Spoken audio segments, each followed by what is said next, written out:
Hey, what's up there, YouTubers? It's me again, Brian, aka Gamer55551. And before we begin this video, I do want to say that there's not going to be a video review for this week, though. A couple of things kind of popped up, and I kind of have to deal with them, ranging from my car to the garbage dispenser. But other than that, though, obviously there won't be any reviews this week or anything like that. But anyway, we got 4 stories to cover, including the interesting Nintendo Direct that happened this week. Reports coming out of what kind of approach Nintendo could be aiming for the the Switch 2. GameInformer, which was thought to be dead, has somehow managed to be resurrected and has come back. And finally, we're getting some numbers coming in on basically Assassin's Creed in terms of some are kind of saying this is a success. Others are seeing it somewhat differently, though. If you're interested where I got the source of these information, links will be in the description of this video, assuming you're watching this on YouTube, along with the timestamps as well. If there are certain parts of this video you wish to skip to and all. But before we get started, I like to do what I like to call the quick my 2 cents. Stories that kind of caught my attention, but not going to go into a huge amount of details, though. The first one has to do with the fact that Crystal Dynamics, the studio behind the Tomb Raider series, and of course that now pretty much dead live service Marvel's Avengers games, unfortunately has led to several layoffs, which is very unfortunate indeed. And we've been seeing a lot of layoffs in the industry lately, though. My heart goes out to the staff that have been laid off and everything like that.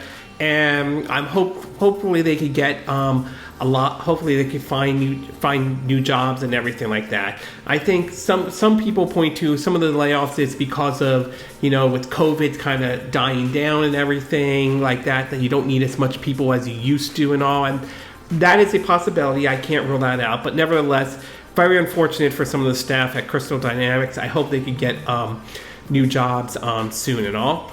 We also learned that supposedly Warner Brothers did originally have plans for another use of the multiverse characters, that multiverse Smash Brothers games that they worked on that they brought back, and unfortunately, according to Warner Brothers, that underperformed, along with Suicide Squad Kill the Justice League, which I think maybe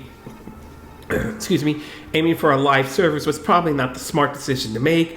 Supposedly they were planning to do another game of it with basically in a Mario Kart style of approach, though, which I think would have been interesting if they could have pulled it off, though. But given what's been going on lately with WB Games, though, unfortunately this game is not going to happen. So that's certainly, while unfortunate, I'm not really shocked given the current situation WB Games is in right now. We also learned that supposedly Bam Margera, that was originally was not going to be in Tony Hawk 3 and 4, and some point to some of the issues Bam Margera has been having over the years. Apparently he is going to be in the game after all, and this had to do with after Tony Hawk's intervention into it and everything like that. So obviously Bam Margera is going to be in it. There are those who feel like there has been some issues he's had over the years, and that is the case. But nevertheless, he's going to be in this game. And if he is, it probably could open the door to the possibility of him being in, if they ever do this, a remake or remaster of Tony Hawk Underground 1 and 2. So Bam Margera will be in the Tony Hawk 3+4 remake. We also learned that Hogwarts Legacy, the expansion that was supposedly being worked on, has now been scrapped at Warner Brothers Games. The claim is that the price point would not be justifiable and all, and some of it also has to do with the overhaul WB Games has been going through lately. However, it does seem to point towards the sequel is in the works, so that one doesn't seem to have not been canceled and everything like that. So again, I'm not a Harry Potter fan for many reasons. One of those is J.K. Rowling's, let's just say her political view, to be exact, though. But I don't deny there's an audience for it. So those who were hoping for this expansion for Hogwarts Legacy, unfortunately, it's not going to happen. And last but not least, though, we learned that Tencent and Ubisoft has revealed a new subsidy for Assassin's Creed, Far Cry, and Rainbow Six. It seems that Tencent is getting more involved into those franchises, and it does seem to indicate that they are moving more and more towards maybe buying Ubisoft and all. I will say I am a little mixed on this for many reasons, though. I mean, again, I get it. Ubisoft's a privately owned company. They could do this if they want to. There's nothing illegal or wrong about it. But with Tencent being involved, which is run by the Chinese government, there is that concern about that whole, Blitzchung situation back in 2019, where he did, during the Hearthstone competition, he said free Hong Kong. That was during the pro-democracy protests in Hong Kong. Activision Blizzard, at the time before being purchased by Microsoft, pulled his winnings. This led to enormous backlash. They eventually returned their winnings, but it did open up a Pandora's box and raised questions about doing business with some of these countries that, well, let's just say don't have a great human rights records and all. This has also been brought up before with some of the firms from Saudi Arabia that have invested money into companies and owns a lot of, let's say, SNK, although there has been a decrease in terms of some of them owning a stake in Nintendo and all. So I'm very mixed on this one, to be exact, but we'll see how this one all plays out and all. And in the movie and TV show part of the Quick My Two Cent, we are learning that She-Hulk might make an appearance in a upcoming Avengers movie, the Avengers Doomsday. There's nothing been confirmed yet, but we'll have to wait and see if that does happen. And of course, the big story also came out is that the cast has been announced. There was a live stream of it, of basically who is going to be in the upcoming Avengers Doomsday, which is entering production as we speak. One of the short teaser clips they showed, they had characters like people like Paul Rudd, Ant-Man, to Chris Hemsworth returning as Thor and all. So, and Pedro Pascal, who's going to play Reed Richards in the upcoming Fantastic Four movie. So it's certainly interesting indeed. Some characters have not been announced. Is none of the MCU characters from the Disney Plus series has yet been announced to be making an appearance, though. So we don't know if Daredevil, and so basically it's unlikely Daredevil will make an appearance or like that. Two, the Eternals unfortunately are not in it at this time, although who knows if that will happen. I'm a little disappointed with that because I would like to see them play a part in an Avengers movie and all. Obviously, people have mixed response to the way the Eternals movie was handled, but I would have liked to have seen the Eternals make an appearance, maybe if not in this one, but maybe in the future Avengers movie or something. We also learned that supposedly the upcoming live-action Legend of Zelda movie is aimed for, I believe, a 2027 release date. They just recently posted a release date for that movie. I'm still a little mixed on the idea of it doing a live-action and all. I'm not sure if it will 100% work or not. Obviously, we haven't seen a trailer or a synopsis or a script yet, so time will ultimately tell. I am a little mixed about the idea of Wes Bell's directing, but on the other hand, Wes Bell did do a good job with last year's Kingdom of the Planet of the Apes, which I enjoyed that movie and all. So maybe he'll do a good job with basically the upcoming Legend of Zelda movie. Maybe he won't. We'll have to wait and see once we start seeing the trailer and who's being cast and everything like that. So time will ultimately tell, though, and it will be very interesting if they can hit that release date, or if the possibility he may change the release date, though. We saw that with the Super Mario Brothers movie. That got delayed into 2023, and that worked out well for it. So maybe the same thing will happen to this live action Zelda movie. And last but not least, though, and this was kind of a bit of a surprise for me and a bit of nostalgic, Princess Mononoke, if I'm saying the name correctly, was re-released back in theaters. I think it was for the IMAX experience. This was released back in 1997. I think Disney brought the movie over, but I've heard how some parents were kind of surprised of seeing this movie, considering that they think excuse me I'm sorry, coughing. I'm sorry about that. Basically, We're kind of shocked to see this one was a little bit more for an older audience than, say, your at the time typical. You know how cartoons were often viewed as something for kids. Not to mention, basically anime back then, like in the 90s, I would say not compared to where we are today with it, which is, I would say, a more mainstream than it was in 1997. So to see this kind of come back in theaters is kind of very interesting, indeed, to see it back in theaters and all. Okay, with the Quick My 2 Cent part now done, along with the movie and TV show part of the Quick My 2 Cent, we'll get started with our first story, and this one has to do with Assassin's Creed Shadow. Now, Assassin's Creed Shadow, I would say, in my view, is sort of an interesting game to a certain degree. On one hand, there have been a request for a long time to have an Assassin's Creed game set into feudal Japan and all, and for a lot of people, that's great and everything like that. But on the other hand, we've seen some controversies ranging from one of the characters being, black in terms of playing, the DEI woke card, and even Elon Musk being involved, jumping into with his unnecessary culture war crap into it, though. So there has been some controversy surrounding it, and there have been some folks looking at the game and everything like that.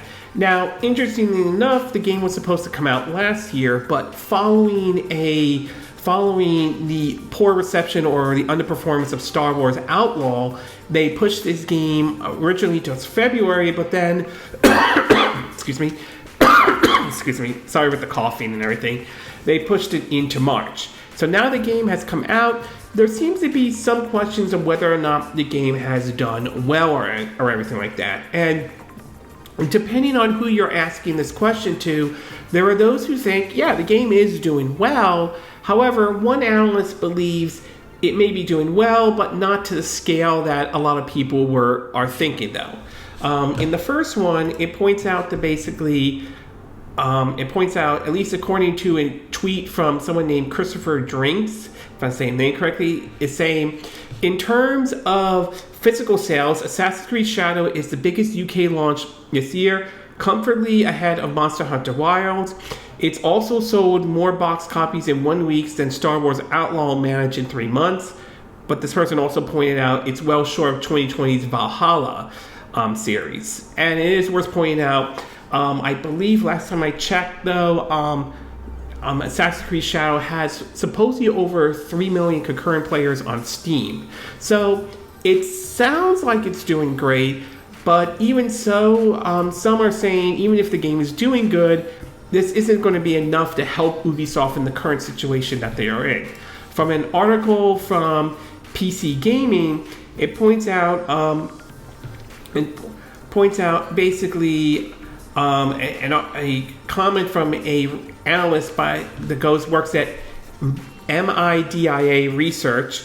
Basically says that the numbers do not reflect the smash hit Ubisoft desperately needs, and predicts that given the scope and development time of Assassin's Creed Shadow, the title has almost certainly not broken even yet.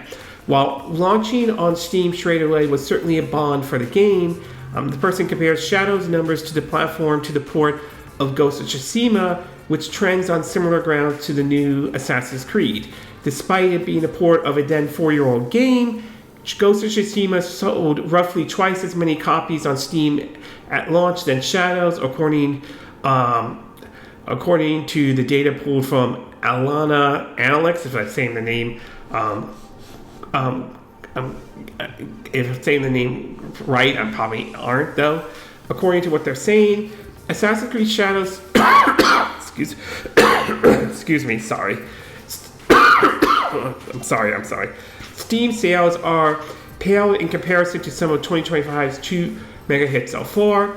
3 days after launch, Shadows has apparently sold 310,000 copies. In a similar time frame, Split Fractions has shifted 882,500 units on Steam, and Monster Hunter Wilds sold almost 10 times better than Shadows with 3.7 million units. So, in a way, depending on how you want to look at this seems like a mixed response for Ubisoft and everything like that. On one hand, it does seem that Assassin's Creed Shadow is off to a good start, but it's not going to be the savior that Ubisoft was hoping for. And I think, excuse me, I think you could point to several reasons that could have led to this, though. I think some of it is the fact that Ubisoft was maybe hoping for GTA 5 or GTA 6 numbers, and that doesn't seem to be happening. Two, a lot of the questionable decisions that Ubisoft has made over the years that kind of dug them into the hole that they are currently in right now, though. Now, I do want to see the Satana numbers, though, or see where the game ranks in terms of how well it did in March. So that's going to be very interesting to see how it did here in the US, though. So we're going to have to wait and see about those numbers, to be exact. But overall, I will say some of the stuff kind of matches what I kind of thought about when we started hearing some of the stuff that come out about how well Assassin's Creed Shadow is doing. And that is, it is doing well for Ubisoft, which certainly isn't bad, but it's pretty obvious, at least how I'm seeing it, it's not going to be the savior that Ubisoft was hoping for and all. Okay, we're going to take a quick break, and when we get back, we'll get to part 2.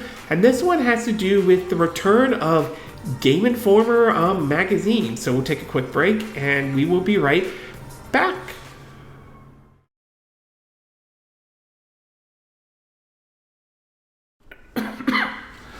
Okay, and we are back with part 2 of my 2 cent video, and for this one, we're going to be talking about Game Informer, the return of magazine that was thought to be shut down and everything like that. Now, last year, though, GameStop, which at the time owned, Game Informer, it was their magazine, shut down that magazine and its website and all. And a lot of it had to do with GameStop. Basically, well, let's just say the brick and mortar store has been struggling lately, trying to get, people into their stores and everything like that. Mostly, some of this has to do in the age of a lot of people, digital releases and people downloading those games and everything like that. There is debate about the all-digital future. There are pros and cons about that, though. So it was kind of interesting to hear that Game Informer was back, and that was something I did not really expect to see. But somehow, this gaming company, or whatever this is, basically purchased and brought everybody back for basically to bring Game Informer to return. And I think that is definitely a good thing indeed, to a certain extent and everything. In an article from GameIndustry.biz, it reads that, quote, Game Informer has returned after being shut down by GameStop in August 2024. In a letter from Editor-in-Chief Matt Miller, he reveals that the publication has been purchased by Gunzilla Games. The firm secured the right to the brand, with Game Informer operating independently from the studio under the entry Game Informer Inc. The whole team, which was previously laid off, has returned, and the website has been reinstated with its back content. When it was shut down, the site was completely stripped of articles, which prevent staff from saving their work. From the start, the new owners insisted on the idea of Game Informer remaining an independent editorial outlet, wrote Miller. They felt as strongly as our team did that the only path forward with us is an editorial group that has made 100% of the decision around what we cover and how we do so without any influence from them or anyone else. Our intent is to focus on highlighting the coolest games, celebrating the history and legacy of the gaming industry, and shining spotlight on the creators and players who are excuse me, sorry about the coughing and everything, I'm very sorry about that, charting its future. Miller concludes, I am deeply grateful for the trust and enthusiasm from the team at Gunzilla Games. They see the same potential in Game Informer as our team does, and their encouragement to do so ethically and free of outside pressure is laudable, if I'm saying the name right, though. Now, I will admit I am a little mixed on this Gunzilla Games being involved. For what I understand, or at least what I've heard, if I'm hearing this correctly, is the fact that this Gunzilla game is known for doing stuff like blockchains and everything, which, blockchains and NFTs have had their share of controversies for, obvious reasons and everything. So I am a little bit concerned about it, but if they are allowing Game Informer, on the other hand, to have no outside interference, I think that is good, indeed, and I'm hopeful that is the case going forward. Though, like I said, I am mixed on this them being involved, but at the same time, it's nice to see that Game Informer is coming back. I'm very curious to see what the future holds for Game Informer going forward and everything like that, though, and what changes we might see compared to what they were under when they were basically under the leadership of GameStop and all. So overall, I would say it is very nice to see that Game Informer has coming back, and it's also nice to see some of the original staff return. So that is certainly good indeed, though. Like I said, I am mixed about this Gunzilla Games, buying them and everything like that, but we'll have to wait and see. Hopefully, like I said, they do remain, there's no outside interference in terms of their editorial stories or anything like that. It will be very interesting if they write a critical piece of, let's say, or criticism towards, their like Gunzilla Games, if they put something out that might not sit well with the public or anything like that. So we'll have to wait and see, but still nice to see that Game Informer is coming back and everything. Okay, we're going to take a quick break, and when we get back, we'll get to part 3, and this one has to do with the rumor about the possibility of what we could expect for the Switch 2 launch. So we'll take a quick break, and we will be right back.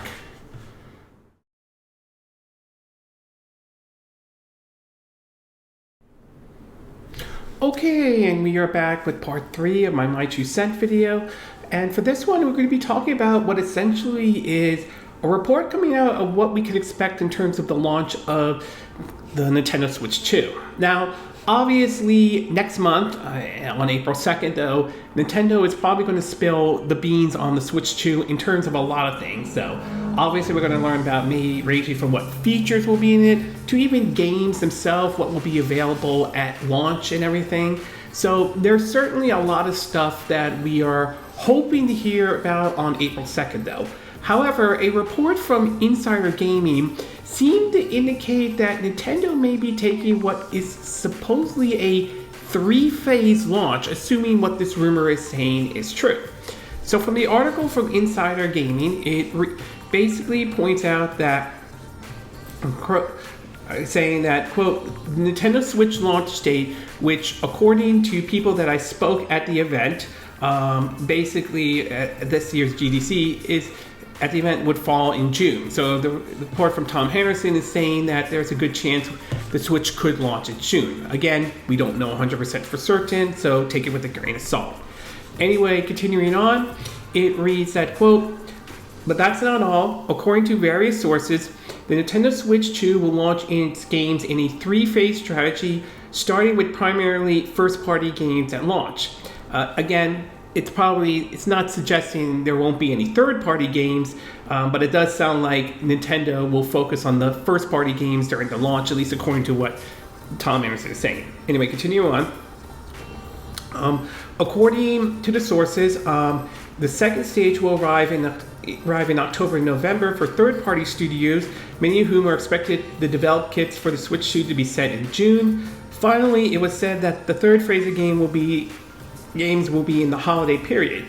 In addition to talks of the 3-phase launch plan, Insider Gaming has also learned that selected media and creators will be attending Nintendo Switch 2 hands-on next week, where they'll get their hands-on with the console and some of its launch games for a few hours.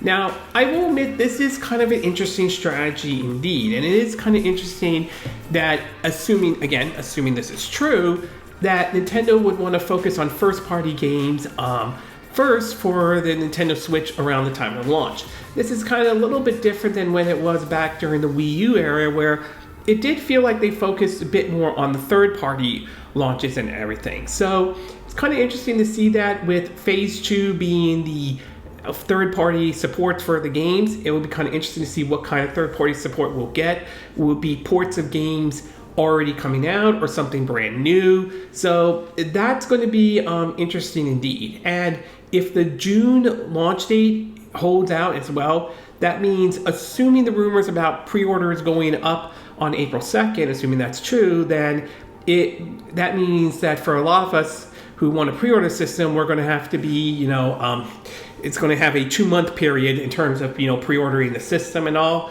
For me, I'm going to try to take the layaway approach if I could do that and everything, like I did with the Switch 1, and of course, the Xbox Series S as well. So, a very interesting rumor indeed. It would be curious to see if this is the strategy Nintendo is approaching, if this strategy will work for them or not, because I do believe they're going into the Switch 2 in a strong position, but I also do think that there is the risk of them making the same mistake we saw when Nintendo went from the Wii to the Wii U, where they were riding high with the Wii, but then really fall off the cliff with the Wii U and all. So we'll see if this strategy, assuming this rumor, what Tom Anderson's saying is true, we'll see if this strategy pays off or not. So overall, very interesting strategy. It will be very interesting to see if this strategy comes to fruition or not, though.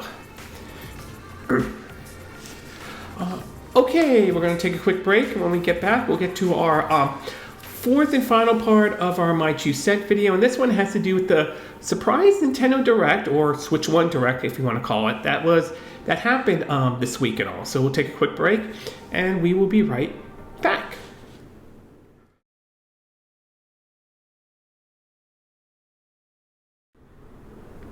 Okay, and we are back with our fourth and final part of our My 2 Cent video, and for this one, we're going to be taking a look at the surprise Nintendo Direct that happened this week, or Switch 1 Direct, depending on how you want to call it, though. So, basically, if many remember last month, there were rumors about the possibility of a Direct happening, considering that Nintendo has done, Directs during the month of February. Now, obviously, it didn't happen. There were some that were disappointed with it. To me, I was, but it wasn't something I was really losing sleep over. So the fact that they decided to do a Direct before their Switch 2 presentation was kind of interesting indeed. But nevertheless, I did get a chance to watch it. It was about 30 minutes long. And I will say, for this Direct, while there were certainly some neat announcements that were made that I did like, I did feel like this one wasn't the strongest of the Directs that Nintendo has done. I won't say it's terrible, just not, in my view, just wasn't really that strong and all. So I'll break it down into what I like, what I didn't like, mixed, and not 100% sure about. In terms of what I like, I did like the fact that they showed off some new footage of Metroid Prime 4 Beyond. I think that's great. Some of the footage looks really interesting. I'm very impressed with what Retro Studios is doing. I am curious about the new power-ups that Samus Aran is getting, though, including one that seems to indicate you can move like a missile, or when you're shooting your blaster, it does seem to indicate you can manipulate time, and it kind of falls back on the theory that's going around that there may be time traveling may play a part in Metroid Prime 4 Beyond. Again, we don't know if that's official or not, so I would take that with a grain of salt. But nevertheless, though, I did like what the footage they showed in Metroid Prime 4 Beyond. It's definitely on my radar, though. And honestly, although they didn't confirm this, I wouldn't be shocked or I wouldn't be surprised if this is a cross-gen title. I'm not saying that's going to be the case, but it wouldn't surprise me if that happens, though. Next thing they showed off was a bit of Marvel's Comics Invasion, and I will say this one looks interesting. This is definitely more in the beat-em-up style, and it seems to follow in the same footstep as, Ninja Turtles, Shredder's Revenge. We've been seeing, Toxic Avengers, G.I. Joe. So definitely following into that same footstep as well. It definitely looks impressive, though. It's certainly one I'll keep an eye out, though. The next one to talk about is, it was kind of interesting to see that they brought back another entry into the Rhythm Heaven series with Rhythm Heaven Groove and everything like that. The series is, I think, from the same folks who did the WarioWare series, though. So this one, I'm very curious to see how this one will play out, and also that's one I'll be keeping an eye out for.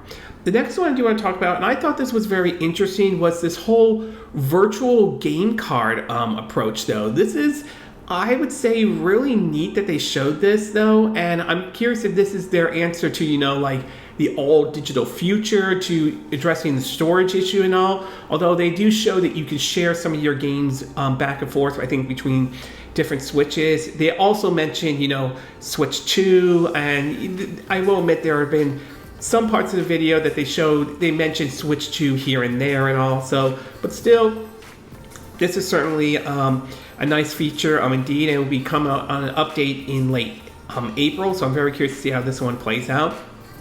Next one I do want to talk about is that it was Square Enix did have some games to show off, including Saga Frontier 2 Remaster and Dragon Quest 1 and 2 HD 2D Remake. I'm definitely looking forward to that one. I've been trying out Dragon Quest 3 HD 2D Remake on my Nintendo Switch. I definitely like the HD 2D look and everything. So these two, definitely nice to see Square Enix bring some of these games over. So it's definitely one on my radar. The next one is, and this one kind of surprised me, is to see what essentially was, I think, a PlayStation exclusive make its way. Excuse me. Excuse me 1 second. Sorry for the coughing. I'm still fighting off the cold and everything. But anyway, it is interesting to see what was, I think, many viewed as a PlayStation exclusive at one point make its way over to other systems, including the Switch, and that is Pop-A-Pon, if I'm saying it correctly, 1+2 Replay, and Everybody's Golf Hot Shot. So I never played any of these two games, but it's very interesting to see them make their way over to the Nintendo Switch, and definitely ones I will be keeping an eye out for. And finally, last but not least, these were certainly interesting titles that they announced that I thought was really good, and that was High on Life making its way to the Nintendo Switch. I definitely enjoyed that game. I've been playing it. I've played it on my Xbox Series S. I'm very curious to see how this one will run on the Nintendo Switch. Gravis Origins, I like retro games, so this one certainly is nice. And a new entry or spin-off, depending on how you want to look at it, of the Shin Megami Tensei series called... excuse me. Sorry. Ooh, excuse me. Called Rodos Remaster, The Mystery of the Soulless Army. That's certainly one I will be keeping an eye out and taking a look for myself. As far as what I didn't like, mix or not 100% sure, this one's more on the mix though, or somewhat between mix and not sure. I'm still confused with this Shadow Labyrinth, this odd dark Pac-Man game that's... excuse me. Sorry. This odd Pac-Man game that Bandai Namco is going to put out. I'm still scratching my head around this game. I'm still trying to figure out what this game is about, though. I will admit I am somewhat interested in it, but the idea of a Pac-Man game going dark is just, I would say, just bizarre and weird in a way. So, still, I'll keep an eye on this one, though. The next thing I want to talk about is a new feature they added for your app phone, which is the Nintendo Today, which is, it's Nintendo. They do these kinds of odd things for the smartphones and everything like that. Although I do like the Nintendo music that they put out, though. I mean, it is interesting, but I just can't help but feel like it's an announcement that really didn't need to be into the Direct. Like, it could have had its own separate announcement or something like that. I'm not saying... I apologize for the coughing. I'm sorry. I really am. But anyway, it just feels like something that just does not really need to be in a Direct in general. And last but not least, I will feel like, although there were some neat announcements, I just didn't feel like this was a strong Direct or anything like that. I just felt some of the games they showed just didn't wow me as much. I'm not saying there weren't games out there that caught my attention. They certainly were. But I just didn't feel like this one had the same as, say, maybe past Direct. Some of it does feel like Nintendo just wants to get this out there before, the Switch 2. Otherwise, if they put a Direct out after the Switch 2 announcement, a lot of stuff will be forgotten. But I just didn't feel like it was a good Direct compared to their past Directs, though. I mean, I'm not saying it's terrible. It's just wasn't their strong Direct in general, at least from my view. But overall, it was certainly nice that we had a Direct this week, though. Obviously, a majority of it was on Switch 1 titles and everything like that. And while I don't think this was the strongest Direct, and I stand behind saying that, I still think there were some neat announcements nevertheless, though. I think the big highlight was the new footage of Metroid Prime 4 Beyond. I think that was probably, in my view, the best part of March's 2025 Nintendo Direct and all.